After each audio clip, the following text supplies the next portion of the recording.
ඔව්. දැන් මම දන්න විදිහට ලක්ෂ 40ක් ගන්නවලු හේමා. ලංකාවේ ප්‍රවීණ චිත්‍රපට නිෂ්පාදකවරයෙක් තමයි සුනිල් ටී ප්‍රනාන්දු කියන්නේ.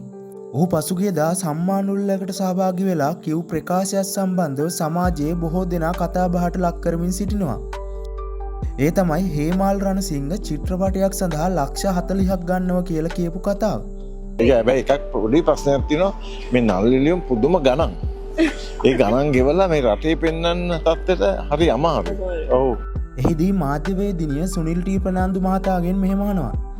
ලංකාවේ චිත්‍රපට ශාස්ත්‍රයේ ඉදිරියට මොන වගේ වෙනස්කම්ද සිද්ධ වෙන්න ඕනි කියලා. එහිදී ඔහු පවසන්නේ දැන් මේ වෙනස්කම් සිද්ධ වෙමින් පවතිනවා. මොකද දැන් චිත්‍රපටි දුවනවා. ඒ කියන්නේ මිනිස්සු කලබල වෙලා වගේ දැන් චිත්‍රපටි බලන්න එනවා. මටත් මොරටුවේ සිනමා ශාලාවක් තියෙනවා. ඒකත් මේ දවස්වල හවුස්ෆුල්. ඉතින් සිනමාවේ විශාල ප්‍රබෝධයක් තියෙනවා. මම හිතන්නේ ওই විදියට ගියොත් සිනමාව ගොඩෙයි. හැබැයි පොඩි ප්‍රශ්න වගේක් තියෙනවා. මේ නළු නිළියෝ පුදුම ගණන්නේ අය කරන්නේ.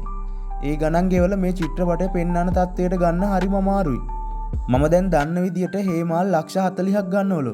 ඉතින් එයාට ලක්ෂ 40ක් ගෙව්වම අනිත් දේවල් වලට කීයක් ඉතුරු වෙයිද? ඉතින් අන්න ඒ වගේ තත්ත්වයක් තමයි දැන් තියෙන්නේ. කොහොම වුණත් අපි කැමතියි කලාව ඉස්සරහට යනවට. මොකද ලංකාවේ ගොඩක් දක්ෂ කලාකාරයෝ ඉන්නවා. දක්ෂ නිර්මාණ බිහි වෙනවා. යනුවෙන් ඔහු අදහස් දැක්වුවා. ඉතින් ඇත්තටම ලංකාවේ නළු නිළියෝ කලාකාරයෝ අය කරන ගණන් වැඩිද? රසිකයින් විදියට ඔබට මේ ගැන හිතෙන්නේ කුමක්ද? පහලින් කමෙන්ට් කරන්න. ඒ වගේම මෙවැනි වීඩියෝ ඉදිරියටත් නරඹන්න අපගේ YouTube නාලිකාව subscribe කරන්න.